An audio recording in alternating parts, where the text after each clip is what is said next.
মাধবপুর নামে এক ছোট্ট গ্রামে টুম্পা নামে এক বয়স্ক মহিলা তার মেয়ে খুশিকে নিয়ে থাকতো। টুম্পা অনেক গরিব ছিল। টুম্পার স্বামী অনেক বছর আগে মারা গিয়েছে। তখন থেকে টুম্পা তার মেয়েকে নিয়ে একা থাকতো।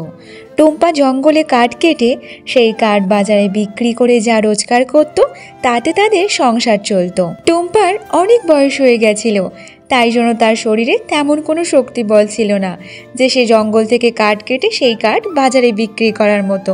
তবে টুম্পার মেয়ের খুশি খুব সুন্দর দেখতে ছিল। খুশি বাড়িতে টুকটাক সেলাইয়ের কাজ করে যা টাকা রোজগার করত তার মাকে সে সাহায্য করত। একদিন টুম্পা জঙ্গলে কাঠ কাটার জন্য বেরোচ্ছিল। তখন খুশি তার মাকে বলতে থাকে, মা, আমি কতবার তোমাকে বলেছি যে তোমার শরীরের অবস্থা তেমন ভালো না, তোমার শরীরে তেমন কোনো শক্তি বল নেই যে এখন তুমি কাঠ কাটতে পারবে।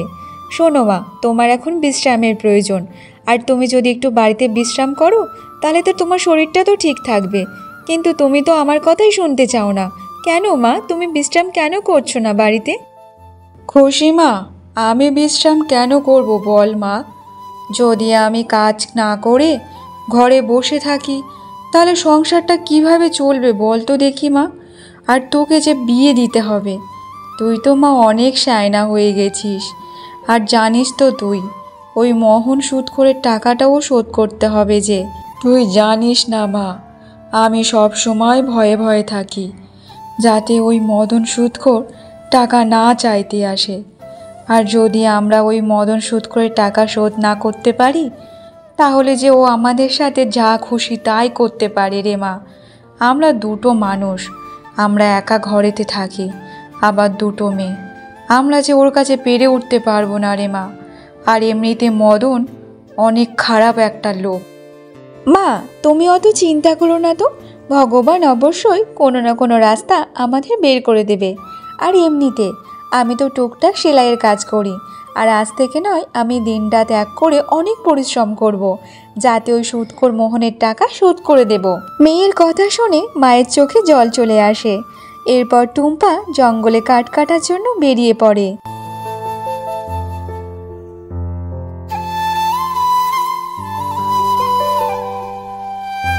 খুশি তার মায়ের চোখের জল দেখে সে অনেক কষ্ট পায়।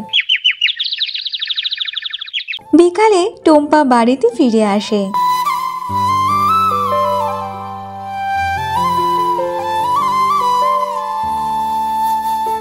মা শোনো, তুমি তাড়াতাড়ি হাত মুখ ধুয়ে এসো, আমি এক্ষুনি তোমার জন্য খাবার বাড়ছি, তুমি এসে খেয়ে নাও। হ্যাঁ রে খুশি মা, অনেক জোরে যে খিদে পেয়েছে আমার, তুই ভাত বাড়, আমি এক্ষুনি হাত মুখ ধুয়ে আসছি রে।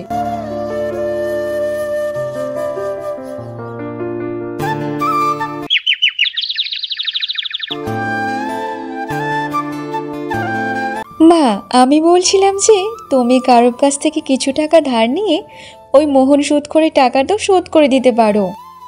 আরে খুশি মা, খারাপ সময়ে কেউ কারো পাশে থাকে না রে মা। সব আত্মীয় স্বজন প্রতিবেশী তখন মুখ ঘুরিয়ে নেয়। আর এমনিতে আমাদের সব আত্মীয় স্বজনরা নিজেরাই গরিব আর নিজেদের সংসার খুব কষ্টে চালায়, তাহলে আমাদের টাকা কিভাবে সাহায্য করবে বল? কিন্তু মা, যে কোনো উপায়ে ওই সুদ করে টাকা যে জোগাড় করতে হবে। কাল তো ও আমাদের বাড়িতে টাকা চাইতে আসবে, আর যদি কাল আমরা টাকা না দিতে পারি জানি না ও আমাদের সাথে কেমন ব্যবহার করবে। টুম্পা অনেক গরিব ছিল, সে বুঝতে পারছিল না যে ওই সুদ করে টাকা সে কেমনভাবে শোধ করবে।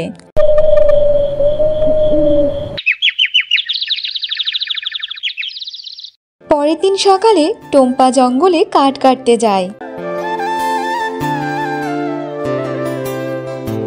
আর সেই জঙ্গলে একটা অচেনা ব্যক্তির সাথে দেখা হয়ে যায় টুম্পার। আর সে টুম্পাকে বলতে থাকে, আপনার হাতে কুডুল দেখে মনে হচ্ছে আপনি জঙ্গলে কাঠ কাটতে এসেছেন। হ্যাঁ বাবা, আমি জঙ্গলে কাঠ কাটতে এসেছি, তোমাকে কি কোনো সাহায্য করে দিতে হবে? না, আমার কোনো সাহায্য দরকার নেই। এবার আপনাকে শাস্তির হাত থেকে কেউ আপনাকে বাঁচাতে পারবে না। আবার এমনটা হতে পারে রাজামশাই সারা জীবনের জন্য আপনাকে কারাগারে বন্দি করে রাখবে। এটা তুমি কি বলছো বাবা? আমি তো এমন কোনো কাজ করিনি যার জন্য রাজামশাই আমার এত কঠোর শাস্তি দেবে। কি আপনি জানেন না রাজা মশাই এই জঙ্গলে কাঠ কাটা নিষেধ করেছে?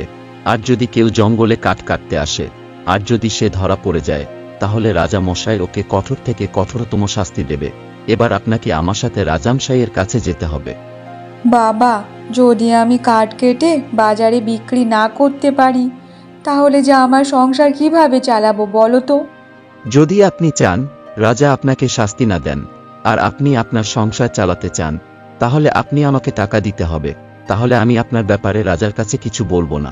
অচেনা ব্যক্তির কথা শুনে টুম্পার চোখে জল চলে আসে। আপনি কাঁদছেন কেন? যতই কান্নাকাটি করুন না কেন আর কোনো লাভ নেই, আপনাকে তো টাকা দিতেই হবে। আপনি যদি চান রাজা আপনাকে কোনো সাজা না দেন তাহলে আপনাকে আমাকে টাকা দিতেই হবে। দেখো বাবা, আমার কাছে কোনো টাকা নেই। যদি তুমি চাও তো তাহলে আমাকে রাজামশাইয়ের কাছে নিয়ে যেতে পারো। আপনি শাস্তির কথা শুনে ভয় পাচ্ছেন না? কিছু টাকার জন্য আপনার জীবন এত বড় সংকটের মধ্যে ঠেলে দিচ্ছেন। তারপর টুম্পা তার সব কথা সেই অচেনা ব্যক্তির কাছে খুলে বলে। দেখো বাবা, আমার বাড়িতে আমার একটা মেয়ে আছে, তাকে যে আবার বিয়ে দিতে হবে। তার আগে একটা সুদ করে টাকা যে শোধ করতে হবে, আর যদি আমি ওই সুদ করে টাকা শোধ না করতে পারি ওই সুদখোর যে আমাদের বাঁচতে দেবে না। টুম্পার সব কথা শুনে ওই ব্যক্তি টুম্পাকে বলতে থাকে, দেখুন, এমনিতে আমি কারোর উপর কোনো দয়া করি না। আপনার বয়স অনেক হয়েছে, আবার আপনার একটা মেয়েও আছে, আবার ওকে বিয়ে দিতে হবে। দেখুন মা, আজ পর্যন্ত আমার জীবনে আমি কোনো ভালো কাজ করিনি, কিন্তু হ্যাঁ, আজ অবশ্যই করব। কি জানি এই ভালো কাজের জন্য ভগবান আমার ওপর খুশি হয়ে যাবে আর আমার কিছু হলেও ভুলের ক্ষমা করে দেবে। তারপর ওই লোকটি একটা থলি নিয়ে সে টুম্পাকে দিয়ে দেয়। এই পটলির মধ্যে অনেক সোনার পয়সা আছে, আর কিছু টাকা ওই সুদখোরকে দিয়ে দেবেন, আর যা বেঁচে থাকবে তা দিয়ে আপনার মেয়েকে ভালোভাবে বিয়ে দিয়ে দেবেন। আর আপনি এখান থেকে এখন চলে যান তাড়াতাড়ি, না হলে অন্য কেউ যদি আপনাকে দেখে নেন তাহলে ও যে রাজামশাইকে বলে দেবে। ওই থলিটির মধ্যে অনেক সোনার পয়সা ছিল। তারপর টুম্পা ওই অচেনা ব্যক্তিকে অনেক আশীর্বাদ দিয়ে সে খুশি খুশি বাড়িতে যাওয়ার জন্য রওনা দিয়ে দেয়। অনেক রোদ হওয়ার কারণে টুম্পা রাস্তা দিয়ে যেতে যেতে অনেক ক্লান্ত হয়ে পড়ে। তাই সে কিছুক্ষণের জন্য বিশ্রাম করে একটা গাছের নিচে বসে। গাছের নিচে টুম্পা বিশ্রাম করতে করতে টুম্পার চোখ লেগে যায়,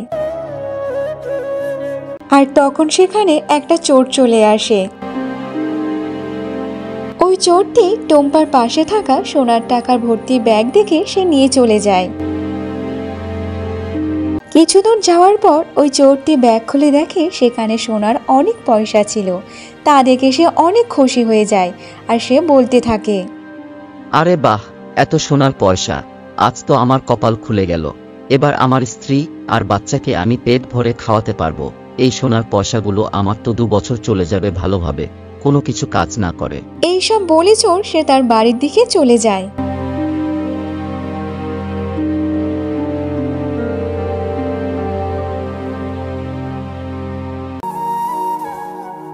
অন্যদিকে টুম্পা যখন চোখ খোলে তার সামনে রাখা পটলিটা সে দেখতে পায় না। সে খুঁজতে থাকে, কিন্তু খোঁজার পরও সে তার পটলিটাকে খুঁজে পায় না। তখন টুম্পা অনেক ভয় পেয়ে যায়। হে ভগবান, এটা কি হয়ে গেল? আমি জানি না আমার চোখটা যে কিভাবে লেগে গেল। যদি আমি এখানে ঘুমিয়ে না পড়তাম তাহলে যে আমার সোনা ভর্তি টাকার ব্যাগটা চুরি হয়ে যেত না। অনেক দিন পর আমি মনে অনেক শান্তি পেয়েছিলাম, এবার যে আমার কাছ থেকে সেটাও চলে গেল। এবার আমি আমার মেয়ের বিয়ে কিভাবে দেব? ওই সুদখোরের টাকা কিভাবে শোধ করব? হে ঈশ্বর, আমাকে সাহায্য করো, আমাকে দয়া করো ঈশ্বর, দয়া করো।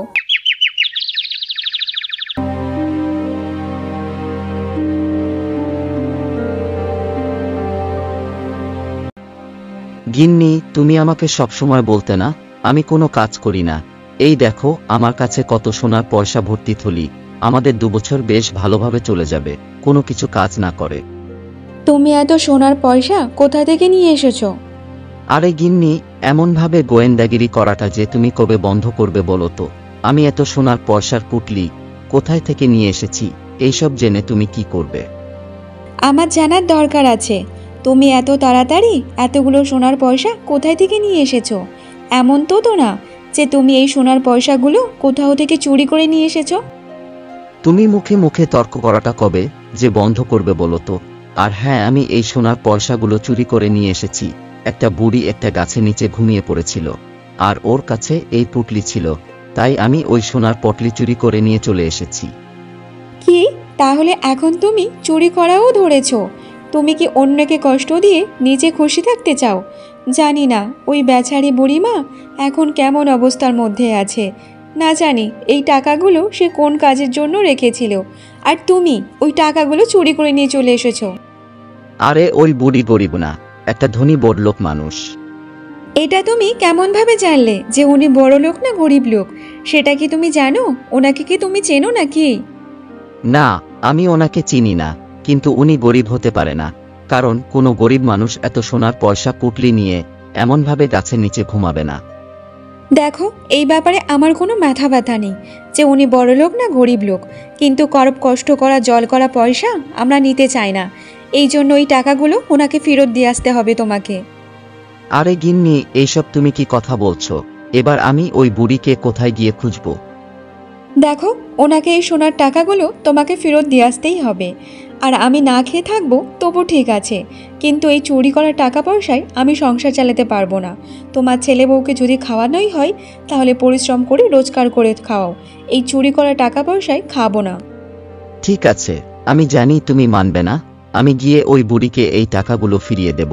আমি কাল সকালে ঘর থেকে বেরিয়ে পড়ব ওই বুড়িমাকে খোঁজার জন্য। এবার তুমি খুশি তো? অন্যদিকে টুম্পা দুঃখী মনে বাড়িতে ফিরে আসে।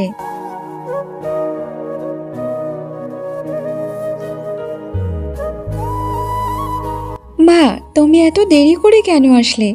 আমি সেই কখন থেকে তোমার জন্য অপেক্ষা করছিলাম। তখন টুম্পা তার মেয়ের কোনো কথাই জবাব না দিয়ে চুপচাপ থাকে।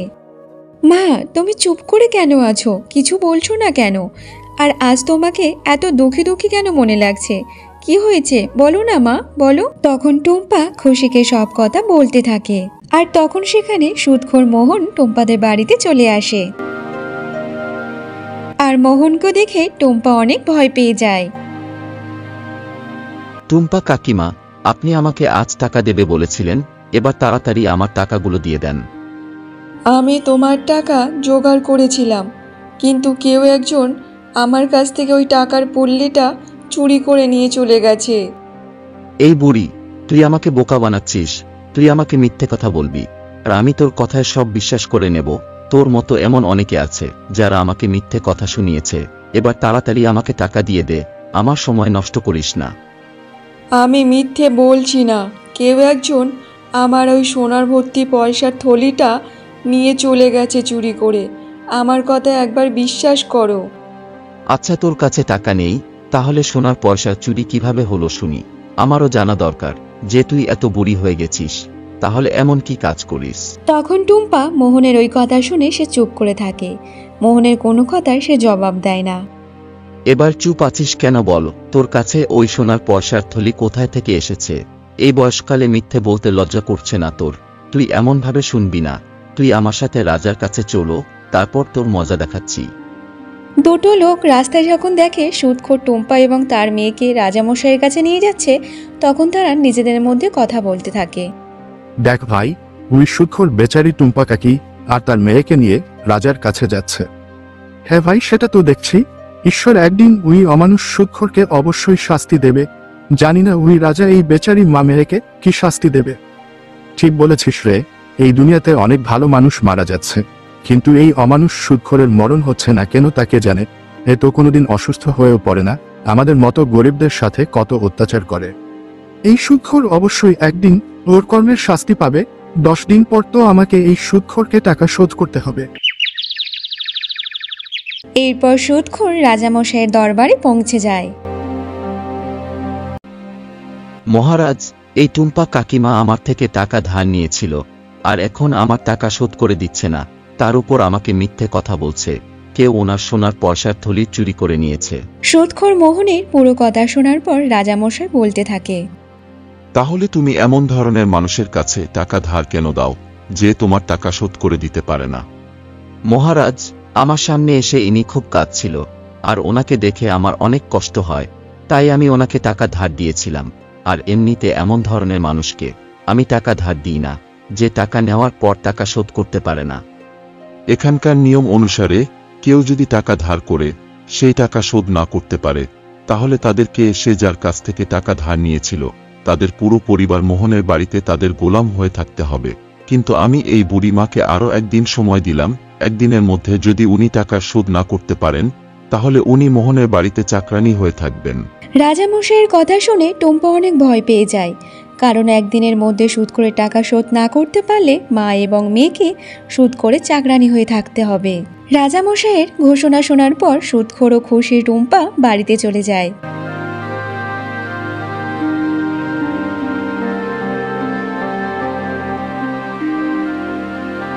বুড়ি, তুই আমার টাকা 2 বছরে শোধ করতে পারিসনি, আর তুই একদিনের মধ্যে কিভাবে দিবি? তুই একটা কাজ কর, তোর সুন্দরী মেয়েকে আমার সাথে বিয়ে দিয়ে দে, আর তোর মেয়েকে আমি রানী বানিয়ে রাখবো, আর তোর সাথেও আমি আর খারাপ ব্যবহার করব না। আমি তোর মতো অমানুষকে কোনোদিনও বিয়ে করব না। যদি বিয়ে না করতে হয় তবু ভালো আছে। অসহায় মানুষদের, দরিদ্রের ওপর তুই অনেক অত্যাচার করিস, তাই তোর সাথে বিয়ে করার থেকে না করাই অনেক ভালো। ঠিক আছে, আমিও দেখি তোমরা আমার টাকা কিভাবে দিতে পারো, আর আমি তোমার মাকে দিয়ে এমন কাজ করাবো যে মরার পরও ওর আত্মা আমাকে দেখে ভয় পাবে। ঠিক আছে, এখন আমি যাই, আবার একদিন পরেই আসবো। এইসব বলে মোহন ওখান থেকে চলে যায়।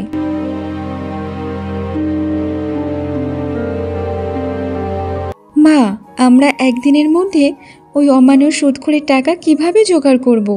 আর যদি একদিনের মধ্যে আমরা ওই টাকা শোধ করতে না পারি, তাহলে তো ওই সুদখোর আমাদের ওপর খুবই অত্যাচার করবে। মা, আমি তোমার ওপর হওয়া অত্যাচার দেখতে পারবো না। ওই সুদখোর অনেক দরিদ্র অসহায় মানুষের ওপর অত্যাচার করেছে, কারো বাড়ি ছিনিয়ে নিয়েছে, তো কারো জমি। মা, যদি তুমি রাজি থাকো তাহলে আমি ওই সুদখোরকে বিয়ে করে নেব, না হলে যে ও তোমার ওপর অনেক অত্যাচার করবে। না খুশি মা, তুই ওকে কোনোদিনও বিয়ে করিস না। যদি আমার কপালে ওর বাড়ির চাকরানি লেখা থাকে, তাহলে ওর থেকে আমি কোনোদিনও পালাতে পারবো না মা। কিন্তু মা, ওই সুদখোর কারোর ওপর দয়া করে না, সবার সাথেই খারাপ ব্যবহার করে। আর তোমার যে বয়স হয়েছে, তোমার শরীরের অবস্থাও খুবই খারাপ, ও যে তোমার ওপরও দয়া করবে না। আরে খুশি মা, তুই কোনো চিন্তা করিস না মা। ভগবান অবশ্যই কোনো না কোনো রাস্তা আমাদের বের করে দেবে, আর আমাদের এই দুঃখের দিন খুব তাড়াতাড়ি কেটে যাবে রে মা। এইসব বলে টুম্পা সে তার কুড়ুলটা নিয়ে বাড়ি থেকে বেরিয়ে পড়ে।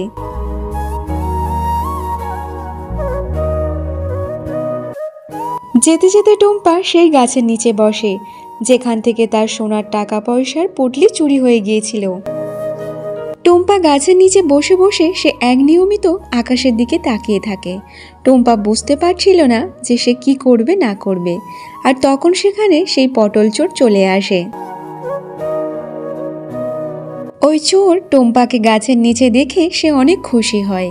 তারপর সে টুম্পাকে বলতে থাকে, কাকি, আপনাকে দেখে মনে হচ্ছে আপনি অনেক বিপদের মধ্যে আছেন।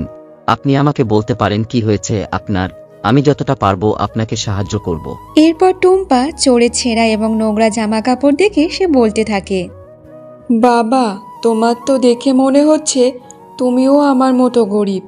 আমি তোমাকে কি করে বিশ্বাস করে বলি বলো তো যে তুমি আমার এই খারাপ সময়ে আমাকে সাহায্য করবে? কাকি, আমার খারাপ নোংরা জামা কাপড় দেখে আমার অবস্থা বিচার করবেন না। আপনি আমাকে আপনার চিন্তার কথা বলুন, হয়তো আমি আপনাকে সাহায্য করার জন্য পুরো চেষ্টা করব।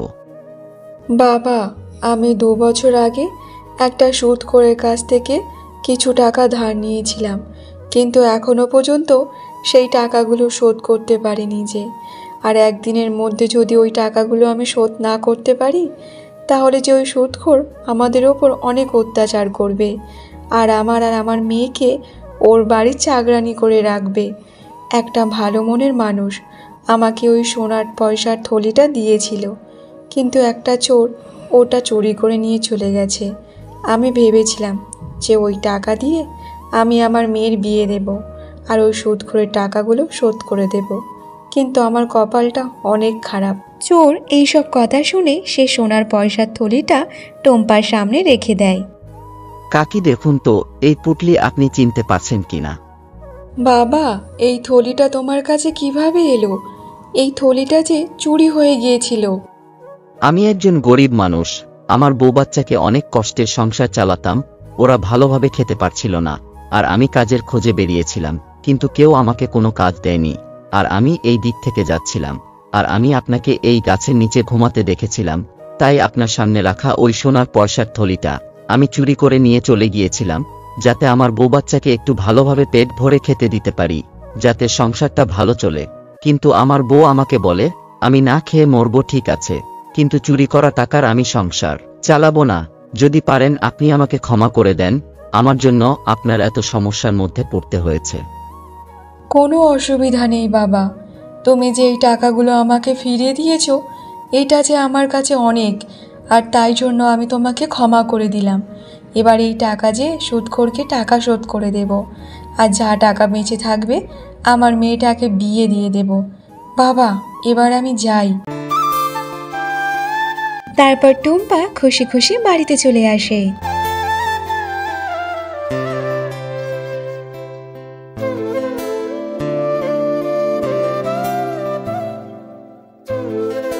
দেখ মা, এই সেই সোনার পয়সার থলি যেটা আমাদের কাছ থেকে হারিয়ে গিয়েছিল। এবার আমাদেরকে ওই সুদখোরের গোলামি হয়ে থাকতে হবে না। কিন্তু মা, তুমি এই থলিটা কোথায় থেকে পেয়েছো? যে লোকটি আমার থলিটা চুরি করে নিয়েছিল সে আবার এসে ফিরিয়ে দিয়েছে, কারণ ওর বউ যে অনেক বড় মনের মানুষ রে মা, তাই তো আবার এসে আমার থলিটা দিয়ে দিল।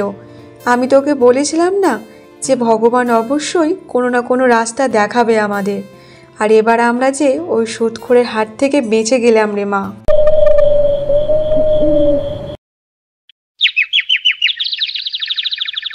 পরের দিন সকালে সুদখোর আবারও টুম্পাদের বাড়িতে আসে। বুড়ি, এবার আমার টাকাটা দিয়ে দে, এখনো তোর কাছে সুযোগ আছে, তোর মেয়ের সাথে আমাকে বিয়ে দে, তাহলে তোদের জীবনটা ভালোভাবে কাটবে। খুশি তুমি কি দেখবে তোমার বুড়ি মায়ের অত্যাচার? ভগবান থাকতে তুমি আমাদের সর্বনাশ কোনোদিনও করতে পারবে না। এই নাও সোনার টাকা, এই টাকাগুলো বিক্রি করে টাকাটা নিয়ে নিও, আর এখান থেকে চলে যাও এখন। আরে বাহ, সোনার পয়সা! বুড়ি, যে টাকা 2 বছরে শোধ করতে পারিসনি, তাহলে তোর কাছে একদিনের মধ্যে কিভাবে এলো এত টাকা? এমন কি কাজ করো আমাকে একটু বলো, আমারও জানা দরকার আছে। এই সব শুনে তোমার কি দরকার? তুমি তোমার টাকা পেয়ে গেছো, এবার তুমি এখান থেকে বেরিয়ে যাও। টুম্পার এমন কথা শুনে মোহন অনেক রেগে যায়। সে রেগে মেগে ওখান থেকে চলে যায়, আর যা টাকা বেঁচেছিল সেই টাকা নিয়ে টুম্পা তার মেয়েকে বিয়ে দেয়। তারপর থেকে তারা খুশি খুশি জীবন কাটাতে শুরু করে।